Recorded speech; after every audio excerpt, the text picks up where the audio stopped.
दादा, सर्वात आधी तर शिर्डीमध्ये तुमचे बॅनर्स मांडलेत, काही अज्ञातांनी गाड्यांची तोडफोड देखील केली आहे. संबंधित पोलीस स्टेशनला सर्व कार्यकर्ते जमा होत आहेत.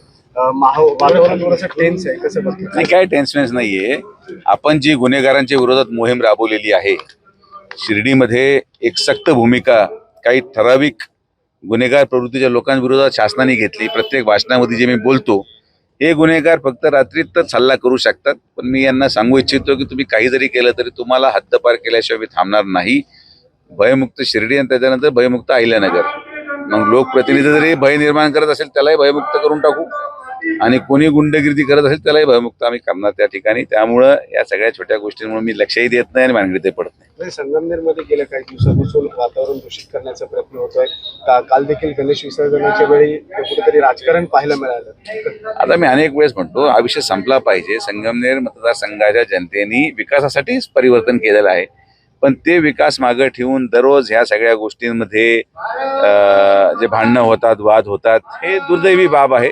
मी हा विषय माननीय नामदार साहेबांच्या निदर्शनात आणून दिलेला आहे. मला वाटतं की कुठेतरी सकारात्मक तोडगा निघून वादविवाद झाले नाही पाहिजेत, मान अपमानाचं नाट्य झालं नाही पाहिजे. जनतेला विकास पाहिजे आणि तो माझी जबाबदारी ती आहे आणि ते मी पूर्ण करणार. बाकी या छोट्या गोष्टींमध्ये मी खरंच लक्ष देत नाही. राधाकृष्ण विखे पाटील भाजपसाठी कुठेतरी संकट मोचक ठरले. तो मराठा आरक्षणाचा जी.आर निघालाय.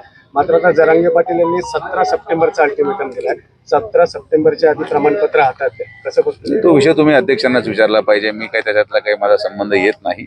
अध्यक्ष आणि उपसमिती, माननीय मुख्यमंत्री महोदय हे सगळे या विषयावर प्रश्न हाताळतात.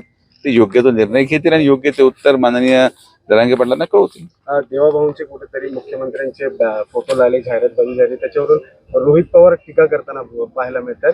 दुसरी गोष्ट अशी की ज्या संबंधित कंपनीने ती जाहिरात दिली आहे आणि त्या कंपनीचा जो दंड आहे तो तत्कालीन महसूल मंत्री राधाकृष्ण विखे यांनी स्थगिती दिला होता, असं समोर येतं. कसं बघता सर याचं? नाही, आता विषय असा आहे की त्यांनी काय आरोप केले मला माहिती नाही.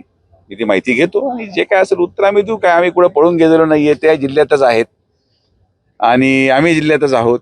मी बोर्ड आता पाहिलाय माननीय मुख्यमंत्री महोदयांचा. आता या संदर्भात पूर्ण माहिती मिळाल्यानंतर त्याच्यावर बोलणं योग्य राहील. आणि जो काही पवार साहेबांचा गैरसमज झाला असेल आमदार महोदयांचा, तर तो गैरसमज दूर करायला किती वेळ लागणार आहे? कुठेतरी वारंवार आरोप करणं राहू द्या, चालत राहते. आता त्यांना काहीतरी तर बोलावं लागेल. असं काय करता तुम्ही? त्यांना बोलू द्यायचे, बोलायचं ते, त्यांचा गैरसमज दूर करून टाकू. याच्या पलीकडे काय बोलणार आता?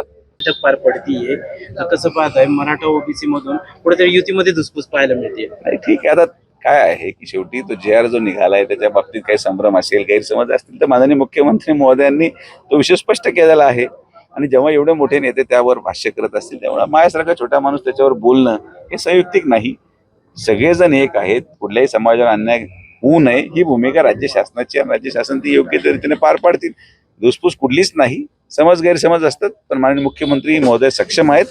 हे सगळा विषय लवकरात लवकर आपल्याला थांबलेला पाहायला मिळेल. दादा, एक शेवटपासून नगर मनमाडवरून काल माजी मंत्री प्राजक्त तनपुरे यांनी आंदोलन केलंय. तो रस्ता होत नाही याचं वारंवार, किंवा ठेकेदारांकडून भ्रष्टाचार केला जातो असं. तो नगर मनमाड सोडून काही प्रश्न विचारा मला प्लीज. थँक्यू. नगरपालिका एजेंडा काहीच नाही, तुम्हाला दिसेल. निकाल लागल्यावर बोलणं योग्य राहतं. अगोदरच मी काय व्हायचो, अगोदर मी स्वभाव काय बदललाय, मी अगोदर सगळं बोलायचो. आता निकाल लागल्यानंतर तुम्ही माझी मुलाखत घ्या. तुम्हाला सगळं एकदम योग्य ठिकाणी योग्य माणूस योग्य खुर्चीवर सापडेल, एवढंच माझं म्हणणं आहे. थँक्यू.